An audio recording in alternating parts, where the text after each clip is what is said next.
You're listening to The World at 8 with Lynn Mozart.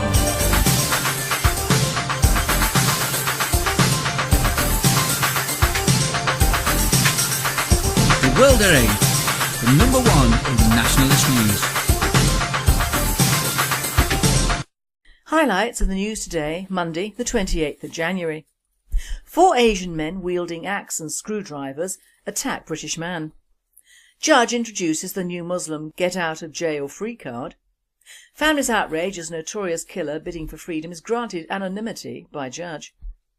Archaeologists revise image of ancient Celt.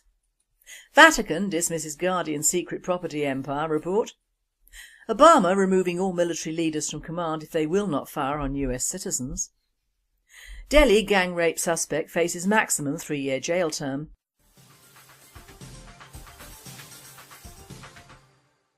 Mali rebels torch library of ancient manuscripts. Thought for the day, our piggy political elite.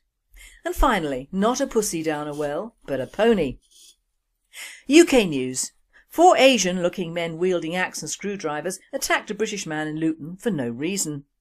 A man was attacked with an axe and a screwdriver in broad daylight in Lidgecombe Drive.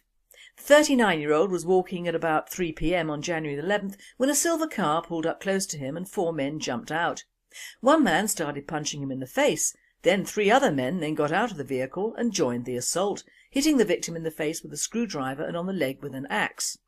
All 4 offenders are described as Asian men, between 25 and 30 years of age, and all got out of a silver 4-door Honda car, possibly a Civic or Accord.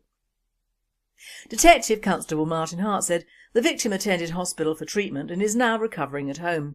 I believe there was a lady in Lidgecombe Drive at the time of the assault, and I would appeal to her or anyone else who has information about this assault to contact the police in confidence. A World Day spokesperson said, "I'm sure all this is a big misunderstanding. These 4 Asians were more than likely a community outreach team attempting to spread the word of tolerance and peaceful coexistence when without warning they were set upon by this lone pedestrian who misinterpreted their mission." That is probably what the police report will read. Judge introduces the new Muslim get out of jail free card. A Muslim man who raped a 13-year-old girl he seduced on Facebook has been spared a prison sentence after a judge heard he went to an Islamic faith school where he was taught that women are worthless. Adil Rashid, 18, claimed he was not aware that it was illegal for him to have sex with the girl because his education left him ignorant of British law. Yesterday, Judge Michael Stokes handed Rashid a suspended sentence saying, "Although chronologically 18, it is quite clear from the reports that you are very naive and immature when it comes to sexual matters." Earlier, Nottingham Crown Court heard that such crimes usually result in a 4 to 7-year prison sentence.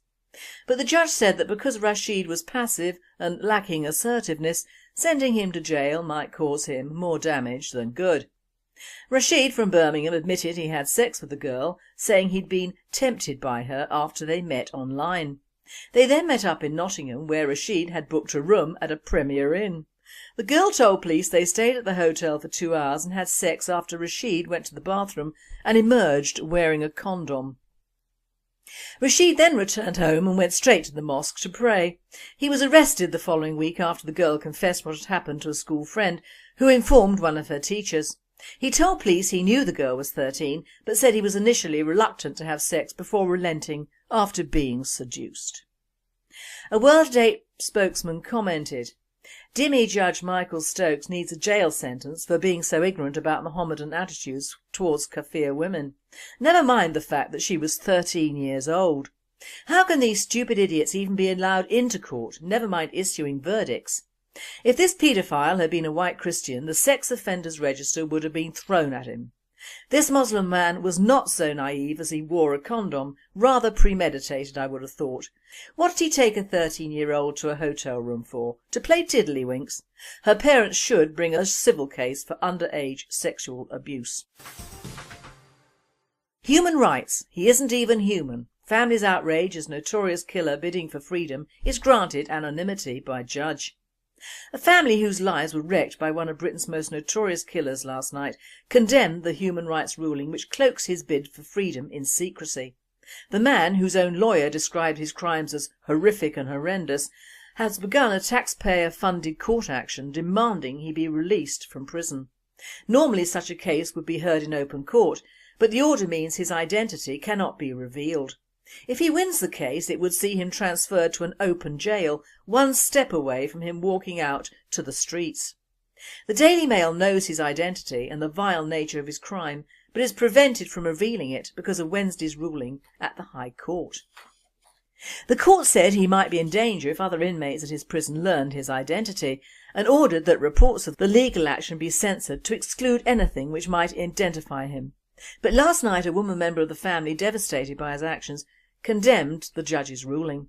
The close relative, who cannot be named because of the same court ruling, said, "He doesn't deserve human rights. He's not even human. He committed such a horrendous crime and should have to face up to it. What about my human right to live my life without looking over my shoulder because he's roaming free or trying to get released again? Does no one care about the families and the damage that's done?" At her semi-detached house, the middle-aged woman added, "I will suffer every day for the rest of my life because of what he's done. It will never get easier for me, so why should it for him? Why should he be given the protection of anonymity so he can escape what he's done when I can't?" The theory is that this order has set a worrying precedent that could apply to scores of killers in the future. Perversely, it appears to suggest that the more notorious and dangerous a felon, the more likely the public will be refused the right to know about their release. Muslims accused of Lego racism. Just when you thought that only people could get accused of racism, the legendary children's toy Lego has been accused by the Turkish Cultural Commission based in Austria.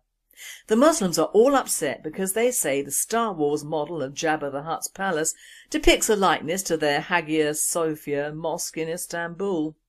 They went on a rant about how the gangsters and criminal figures in the Lego scene at Jabba's palace depicted Asians and Orientals, along with the fact that Jabba is smoking a hookah. The Commission on their website claims that it is complete racial prejudice.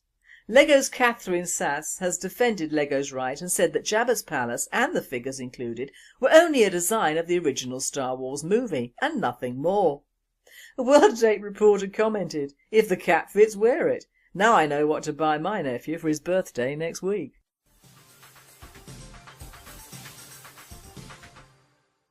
European news. The Celts were long considered a barbaric and violent society, but new findings from a 2,600-year-old grave in Germany suggest the ancient people were much more sophisticated than previously thought. The little Betelboul stream in the Danube River was completely unknown except to local residents, but that changed in the summer of 2010 when a spectacular discovery was made just next to the creek. Not far from the Hunberg, the site of an early Celtic settlement, researchers stumbled upon the elaborate grave of a Celtic princess. In addition to gold and amber, they found a subterranean burial chamber fitted with massive oak beams. It was an archaeological sensation that after 2,600 years the chamber was completely intact. The wooden construction was preserved by the constant flow of water from the Betelboul stream. In dry ground the wood wouldn't have had a chance to survive over so many centuries, said Nickel Endingerist, the director of the research project handling the find. Since the rings in the wood allow them to date the other items in the burial chamber, researchers are now hoping to gain a new understanding of our Celtic culture and history. The result could change our view of the Celts. Roman writers in particular described the heterogeneous people as barbaric, only excelling in violence and war. But that's a distorted view according to Dirk L. Kraus from Baden-Württemberg State Office for Historic Preservation. There's also a bit of propaganda involved, since the Celts conquered Rome in the year 387 BC, so they couldn't have been so primitive, Kraus explained. The findings at the Hunberg near Hundersingen also indicate that the Celts living in the upper Danube region were more advanced than previously thought. Vatican dismisses Guardian secret property empire report. London newspaper exposes real estate bought with Mussolini money. The Vatican on Tuesday dismissed an article published by London's The Guardian newspaper on its alleged secret property empire as coming from another world. "I'm amazed by the article in The Guardian, which seems to come from someone who is amongst the asteroids," said Vatican spokesperson Father Federico Lombardi in response to the article, accusing the papacy of using money originally handed over by fascist dictator Mussolini in exchange for Vatican recognition of his regime and offshore tax havens to create an international portfolio worth £500 million with real estate in the UK, France and Switzerland. These things have been public knowledge for 80 years as a result of the 1929 Lateran Pacts regulating relations between the Italian state and the Roman Catholic Church, the spokesperson added. On Monday, The Guardian printed an article listing elements of the Vatican's alleged secret commercial property empire, including the premises of Bulgari, the upmarket jewellers in London's New Bond Street, and the headquarters of the wealthy investment bank Altium Capital on the corner of St James's Square and Pall Mall. It also denounced the apparent lengths to which the Vatican has gone to preserve secrecy about the Mussolini millions. Too many foreigners in France, the French say. A survey in France published this week reveals 70% of the population believe there are too many foreigners living in the country, and 74% believe Islam is not compatible with French society. Some of the standout stats include: according to the survey, only 29% of French people believe the vast majority of immigrants who have settled in France are well integrated. 46% believe unemployment levels can only be cut by reducing immigration. 57% believe anti-white racism is quite common in France. 77% believe religious fundamentalism in France is a concern. 62% say they no longer feel at home in France. Studying the results of the survey for Le Monde, French historian Michel Wincock concluded that the ingredients for populism are there and not just in the ranks of Marine Le Pen's Front National party.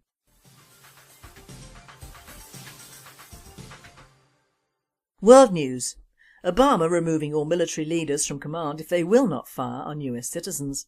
It is not a claim being made by some obscure personality who hosts a late-night radio show on shortwave, or by a known far-out lunatic seeking his latest 15 minutes of fame, but by none other than a Nobel Peace Prize nominee. Reports surfaced on January 22nd that Dr. Jim Garrow, nominated for the prize in 2009, made a shocking claim on his Facebook page in recent days that he was informed by a top military vet that the Obama administration's litmus test for new military leaders is whether or not they will follow orders to fire on American citizens if need be.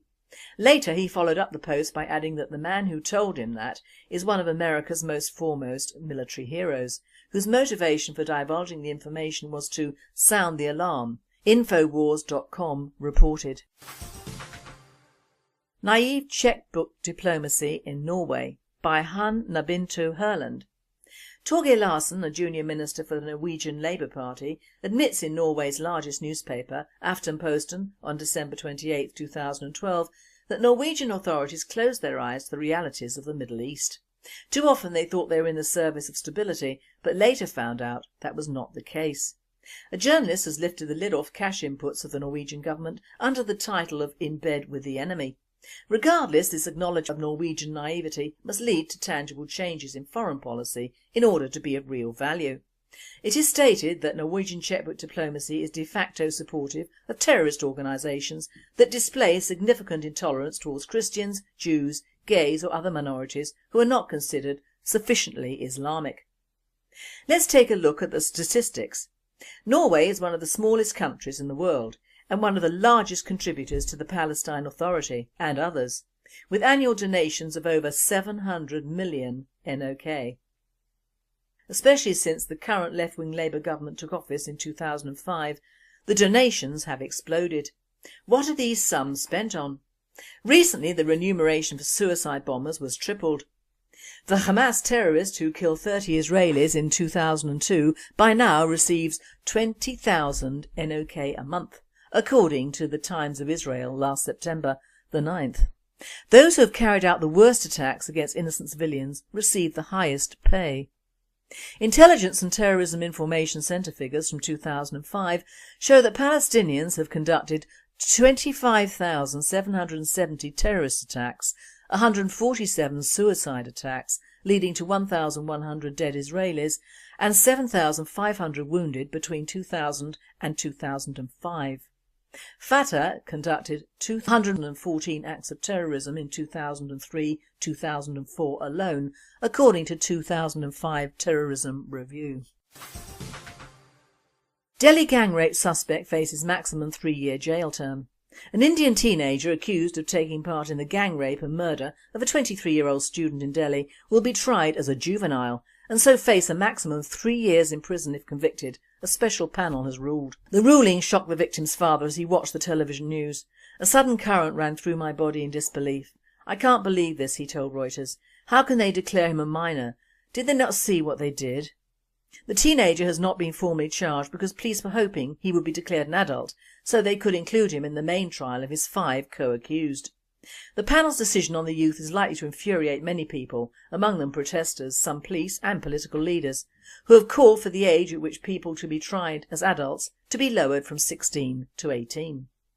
A government committee examining changes to sexual crime laws last week ruled out such a move. Timbuktu mayor: Mali rebels torch library of ancient manuscripts. Islamist insurgents retreating from the ancient Saharan city of Timbuktu have set fire to a library containing thousands of priceless ancient manuscripts, some dating back to the 13th century, in what the town mayors described as a devastating blow to world heritage. They also burnt down the town hall and governor's office and shot dead a man who was celebrating the arrival of the French military.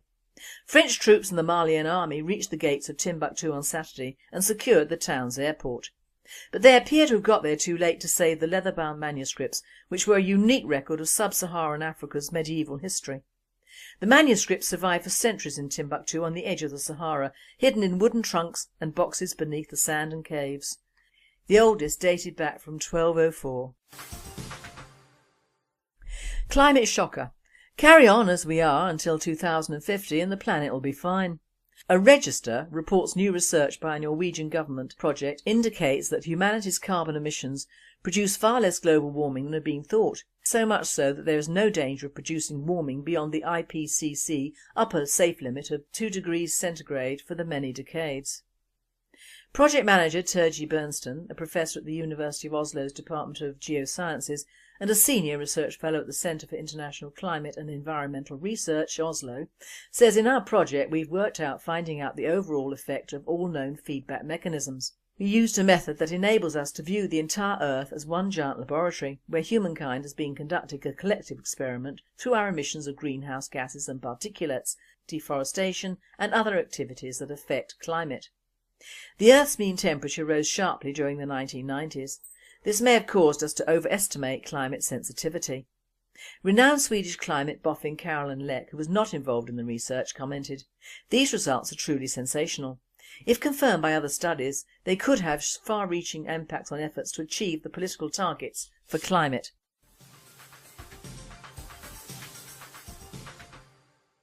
Thought for the day. We have our own pigs in the trough. I thought I would just cast an eye over the motley selection of our political parties in this country today, and I'm totally ignoring our own British National Party in this and concentrating on the 3 so-called main parties and the conundrum of politics. Now, I'm not a political correspondent, so I'm speaking from the grassroots and basics of what I believe. We have Cameron promising a referendum on the European Union if he gets into power at the next general election. Now, by my reckoning, he promised the same sort of thing before the last elections, and we didn't get one. But also it must be registered that the Conservative Party did not get total power but a coalition with the Lib Dems, which could obviate the referendum promise, as the Lib Dems do not want any change to the EU arrangement of them taking all our money and giving us back futile and censory laws. So if Cameron is voted in, do you think this referendum will take place, or will it sit on the shelf along with capping the immigration and looking after our own? Yes, I think you can safely say that is exactly what will happen. Cameron to some extent is in a difficult position, as are Labour, because both parties have and are betraying their roots. The Conservatives have become almost as red as the Labour Party have become blue. In days of old you could spot the difference. Labour people would resemble Michael Foot, badly dressed and very earnest, and to give credit they had usually passed through hard times and struggles. Labour unions, although they gained too much power in the 70s under Wilson, were needed for industry to safeguard their people, all of which went to hell in a hay basket in the 80s with the miners' strike. Now most of you will hate me, but I was a Thatcherite in the 80s, and sticking to my guns, I attended a small business conference in Birmingham where I was selling computer books and she gave a speech. Now the one thing I will say as another woman in politics, although in a much smaller and humbler capacity, when she walked in the room, something walked in. She really knew how to play a room and an audience, which has never been bettered in that party or indeed other parties since. She did at least try to elevate the electorate rather than dumb them down, although this came at a price for a large percentage of the Labour voters. Now the miners' strike, and here I am speaking as a person who has never lived in a mining town or gone down a mine.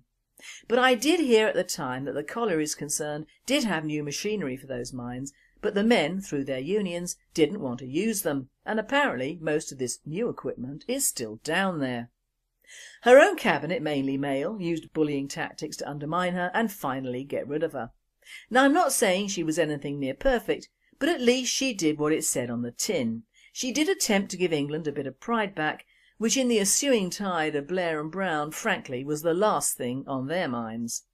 Nowadays Labour is just a bandwagon for the educated Marxist progressives, with Millipede heading them, and it has been said that if Millipede's brother sets himself up against him, there will be blood. I have no time for Labour now. They are way out of touch with the voters and their situations, which will get worse. The more immigration we have, the more job markets will change to reflect this. Labour, more than anyone, have demolished the industrial future of this country with the multicultural education programme and dumbing down of the electorate. It's better to raise people's standards than lower them, and they seem to be carrying on the English tradition of everyone else counts but the English. Farage I will comment on, as the Lib Dems are really obsolete, and UKIP has become, ably backed by the present government, the thinking man's nationalist party, or rather that is what the followers of Farage think. This is despite the fact that the man himself is despised within his own party, and whenever I've seen him doesn't mix with his own people. I stood against him in Buckingham in the last general election, and that morning his plane crashed. Unfortunately the chinless wonder survived, but at that time the British National Party were getting media publicity, and the Sun heading read, "Right wing brings down UKIP," and I only wished it had been true. Since then, with the copious amounts of money poured into UKIP from the government and that golden egg of theirs, the EU, Farage has been barely off the BBC this year. Do their voters really think he wants to get out of the EU? Of course not. It pays way too much into UKIP coffers. Why kill the golden goose? The mere fact they bleat they are non-racist means nothing. The BNP aren't racist either. Neither supposedly is Labour, which is full of Muslims, and the Conservatives full of every other ethnicity. In fact, just to keep up with the US, there's a half-white guy of colour who's being promoted as the new Obama for the Conservative Party. Just how low and transparent can one get? Of course his money and background look every bit as dubious as the American president's. Anyone who's a multi-millionaire by 30-odd hasn't got there looking after the homeless and needy, has he? And, unlike Obama, he has successfully married up on some occasions, which helps. So not a lot in this bunch are really very different. All are paying homage to the great god Mammon, and all want to jump into the pig trough, although this time they'll have to make it look like a lot more legal than before. All will back the banksters, globalisation, and if necessary wars to train our troops or simply get rid of them, and our elderly will still suffer, as indeed will our homeless increase. At least in Thatcher's time we could all blame her and her policies. Now we cannot, as all the three parties, Conservative, Labour and UKIP, operate under the guise of doing good and helping the world. And if you're seen to fight that, you are immediately right-wing, racist or fascist. Frankly, I have never seen a country change so much into a fascist state as I have over the last 20 years.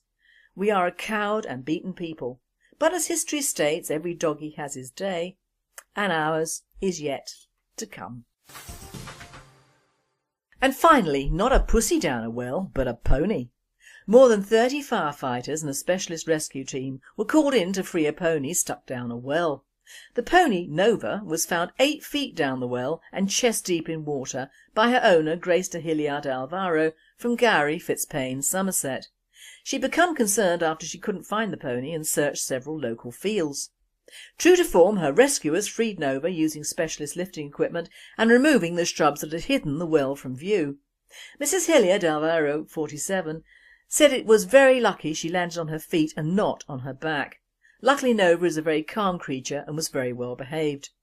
She expressed her gratitude to all the firefighters who rescued Nova, saying, "We would love to thank the amazing team of more than 30 who came to Nova's rescue." This presenter says, and I bet that Nova was rather a happy little soul as well. You've been listening to The World at 8. I am Lynn Mozart and I wish you all a very good night.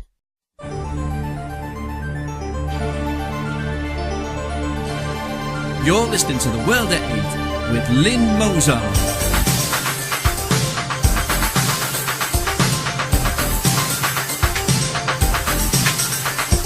World at 8, the number one in nationalist news. Highlights of the news today, Monday the 28th of January. 4 Asian men wielding axe and screwdrivers attack British man. Judge introduces the new Muslim get out of jail free card. Family's outrage as notorious killer bidding for freedom is granted anonymity by judge. Archaeologists revise image of ancient Celt. Vatican dismisses Guardian secret property empire report. Obama removing all military leaders from command if they will not fire on US citizens. Delhi. Adil Rashid, 18, claimed he was not aware that it was illegal for him to have sex with the girl because his education left him ignorant of British law. Yesterday, Judge Michael Stokes handed Rashid a suspended sentence saying, "Although chronologically 18, it is quite clear from the reports that you are very naive and immature when it comes to sexual matters." Earlier, Nottingham Crown Court heard that such crimes usually result in a 4 to 7 year prison sentence. But the judge said that because Rashid was passive and lacking assertiveness, sending him to jail might cause him more damage than good. Rashid from Birmingham admitted he had sex with the girl, saying he'd been tempted by her after they met online. They then met up in Nottingham, where Rashid had booked a room at a Premier Inn. The girl told police they stayed at the hotel for 2 hours and had sex after Rashid went to the bathroom and emerged wearing a convict or a cord. Detective Constable Martin Hart said the victim attended hospital for treatment and is now recovering at home. "I believe there was a lady in Lidgeton Drive at the time of the assault, and I would appeal to her or anyone else who has information about this assault to contact the police in confidence." A World at 8 spokesperson said, "I'm sure all this is a big misunderstanding. These 4 Asians were more than likely a community outreach team attempting to spread the word of tolerance and peaceful coexistence when without warning they were set upon by this lone pedestrian who misinterpreted their mission." That is probably what the police report will read. Judge introduces the new Muslim get out of jail free card. A Muslim man who raped a 13-year-old girl he seduced on Facebook has been spared a prison sentence after a judge heard he went to an Islamic faith school where he was taught that women are worth. The gang rape suspect faces maximum 3-year jail term.